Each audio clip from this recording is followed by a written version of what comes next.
Hey guys, welcome to part 5 of the Dragon Ball Z Budokai Let's Play.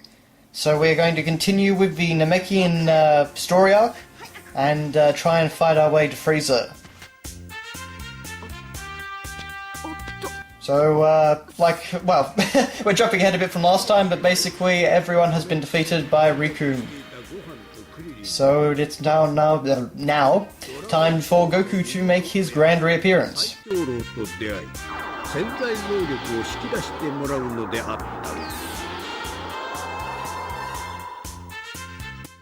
They like to do a very non-linear approach to the story here. They like to jump back and forth with all the different cutscenes and show different pieces. Freeza からドラゴンボールを奪ってきたベジータと共になすすべもなくやられてしまっていた。I don't know why they keep saying Frieza's Dragon Ball, and when there are, like 5 or 6 balls.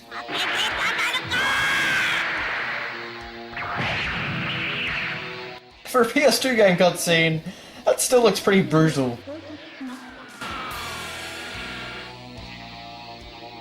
But never fear, Goku is here. Kuririn.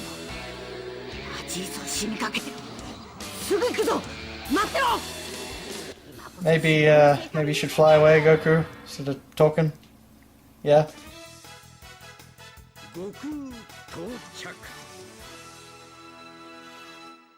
Okay, so now... Oh, okay, we're already here and we've already healed them both. So, yeah, I guess, time to fight Riku. And of course, in the actual series, it's just a single blow that takes him out. But, of course, in, this being a fighting game, it's an entire fight. I love Riku's voice actor. It's just really manic and crazy.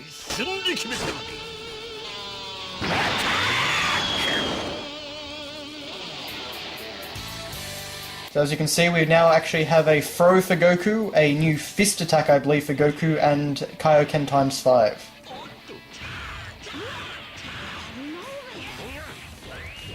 And I almost used it, but Riku said no.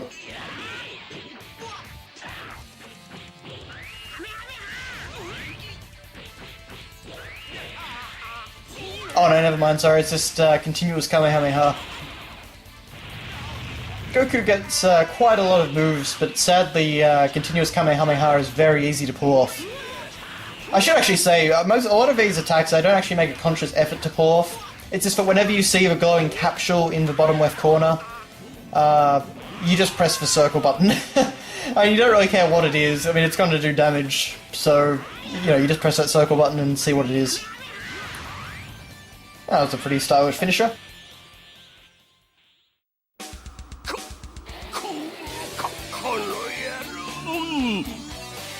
I somehow doubt that Riku was just saying darn there. He seemed to say a little bit too much for that.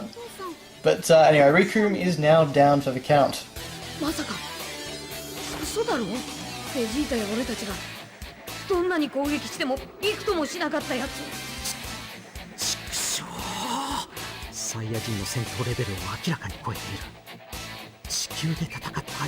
And Vegeta calls Goku Goku. Anyone that watches the series or has read the manga knows that he only calls him Kakarot, but anyway. And yeah, that 1,000 years thing, that was just added into this script. I believe it's from the Funimation dub, but it's not in the original. There's nothing about the Super Saiyan appearing every 1,000 years. To be honest, I don't actually think the Saiyans have been around for that long a period of time that they could actually have a legend for every 1,000 years.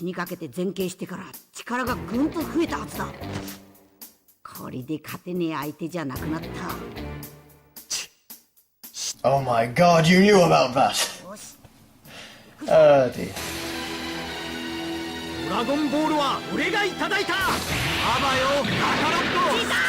And of course, Vegeta runs away, and what I do like there is that Captain Ginyu takes advantage of that immediately and straight away attacks. That's one of the nice things about having video game cutscenes as opposed to half-an-hour episodes.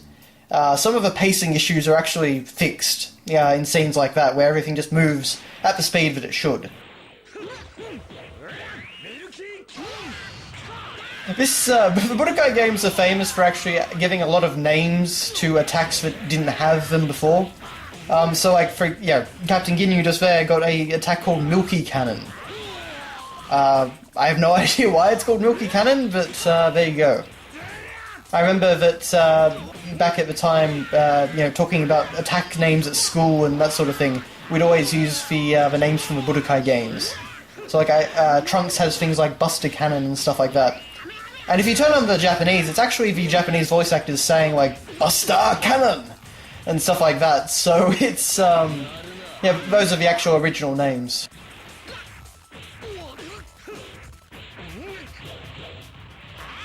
But down goes Ginyu just like everyone else.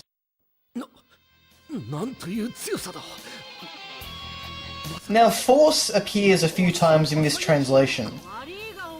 I believe Force is supposed to mean key or power, but yeah, I don't know. Again, this translation.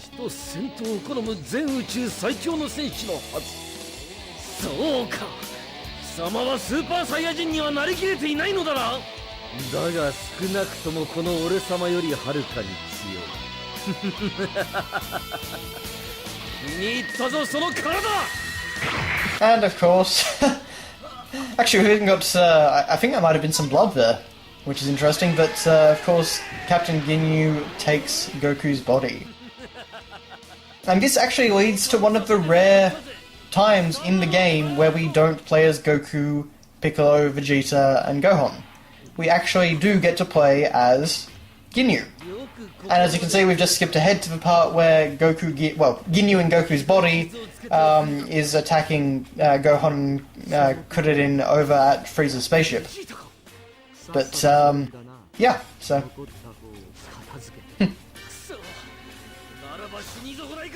Then I'll kill the one who is to die.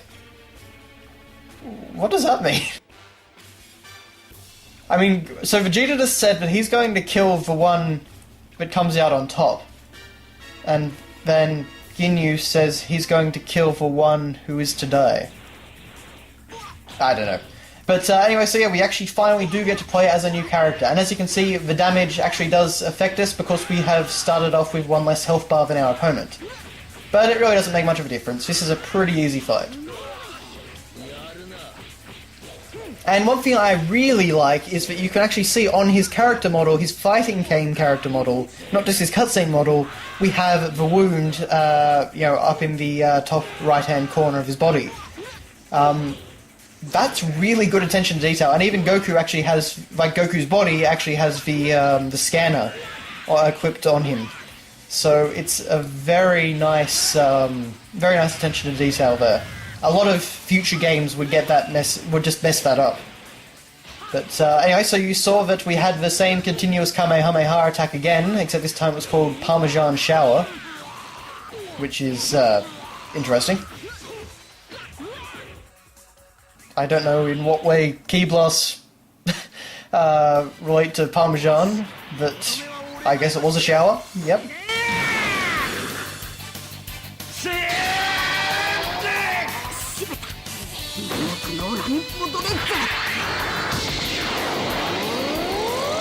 So Goku is back as in his own body.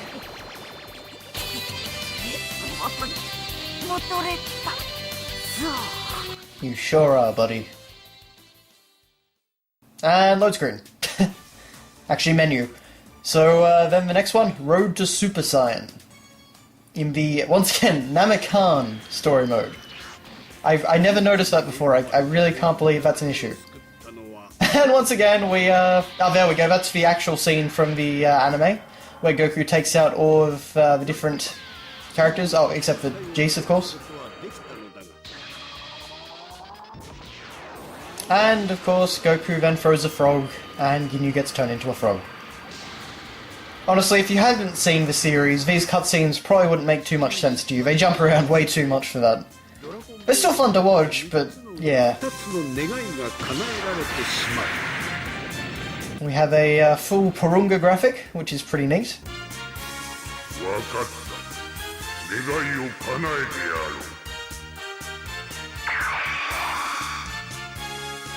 And we can see that we actually have a Piccolo graphic which has nice blowing cape physics, which is an interesting touch, I guess. I always appreciate stuff like that, but you know, probably not the most necessary thing they had to do there.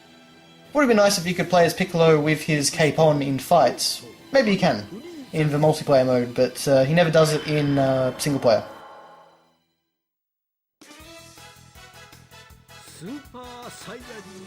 And I'm sure anyone that's seen the series or read the manga can guess what's going on here. This is all about the time when Vegeta basically says, "Hey, I'm a Super Saiyan." "No, you're not." "Yes, I am." "No, I'm not." But now we're finally fighting the big cheese, Freeza. "I'll never forgive you, you tiny bugs. I'm going to tease you to death, one by one." Tease you to death. Huh? I don't know.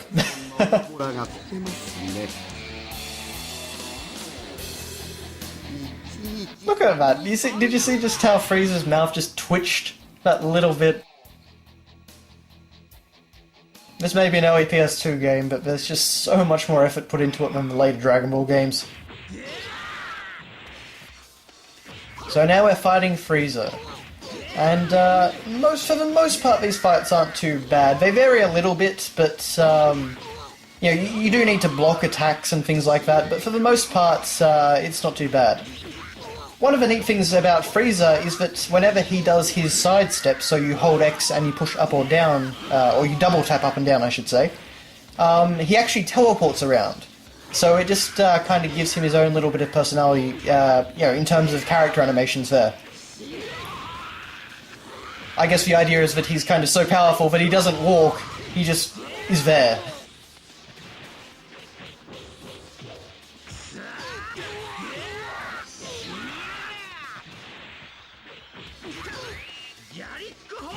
And, oh, not quite yet. I was thinking he might have died there, but he holds on by the skin of his teeth. But one more nosedive crash, and that's that. I found that Vegeta's grab is a really good grab for some reason. I seem to be able to pull it off a lot with Vegeta, but not so much with Goku and some of the other characters.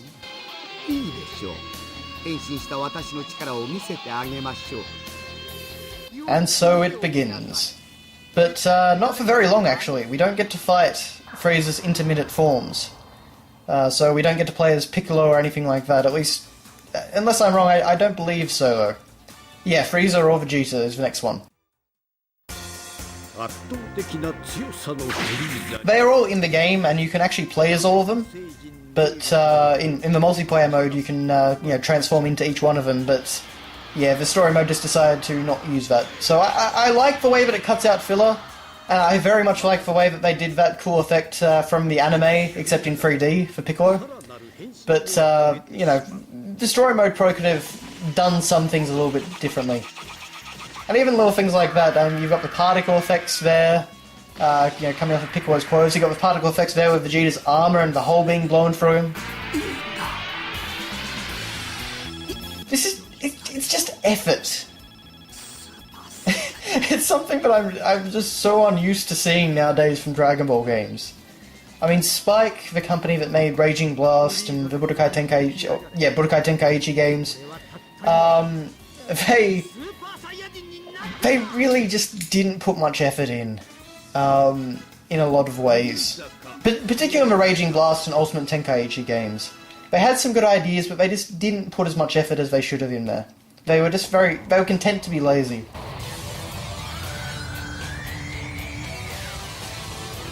Hopefully Battle of Z, or Battle of Z, will be more of a return to this sort of thing, this, you know, level of quality. I mean, even little things like that, you can see that Kuririn in his armor actually has the hole from where Frieza's horn pierced him. You know, little things like that, it only appears for a brief moment. They went to the effort of actually putting that onto his character model for this one cutscene. And again, Vegeta, I'm the Super Saiyan.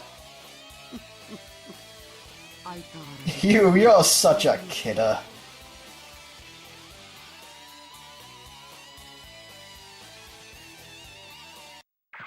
Now, if memory serves, this might have been one of the slightly more difficult battles. Yeah, I'm gonna say it was, given my pretty terrible start right there. Freeza likes to block quite a bit, and he's very good at interrupting any of the combos that you try and use, or the special attacks.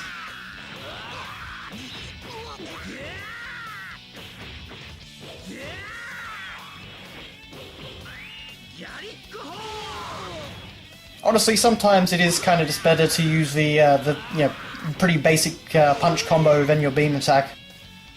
It's easy to do and it's more effective than some of the more complicated combos and attacks, even if they do a little bit more damage.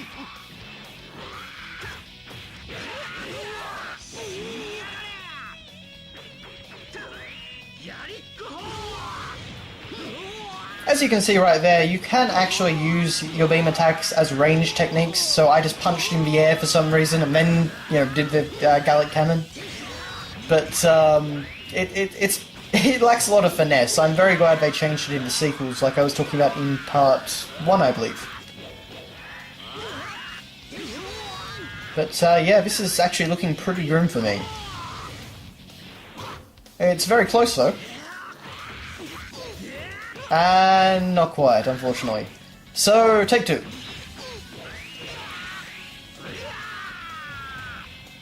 Meteor Flash. So yeah, things are looking a lot better for me this time.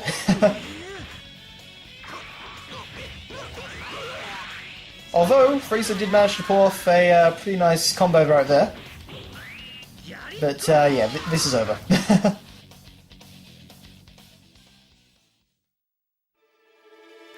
And that is the last time that you get to play as Vegeta in this particular story mode. And, oh, look at that! The animation's just so nice.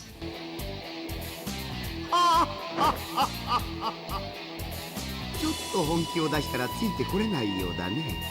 それでもスーパーサイヤ人なのかな。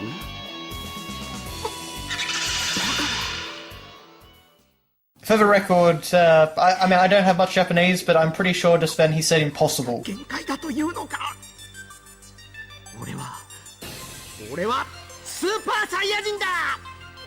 No, you're not. 真の恐怖と決定的な挫折に I should say that Vegeta doesn't actually cry in this particular one. But Frieza does lay the smack down on him. とどめを刺しちゃおうか。まだゴミが残っていたのか。 I don't know why dust is capitalized right there, but yeah, okay, I'm nitpicking at this point. まさか。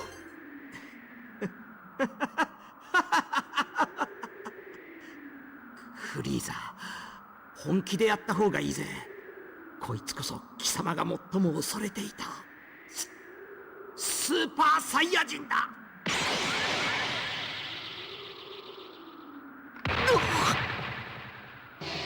知ってたはずだろ。僕がくだらないジョークが嫌いだってことをさ。ジータはもうほとんど身動きせできねえような状態だったんだ。わざわざとどめを刺すことはねえだろう。バカ野郎、非常になれ。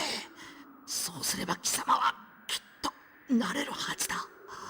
スーパーサイヤ人に。よく聞けカカロット。惑星ベジータが消えたのはフリーザが攻撃しやがったんだ。あいつの命令通りに働いていたってのに、俺たち以外は全員殺された。奴がスーパーサイヤ人が。 He was afraid that the Super Saiyans would arrive. I thought it was just one. Again with a plural thing on Saiyans. Anyway. フリーザを倒してくれ。頼む。サイヤ人。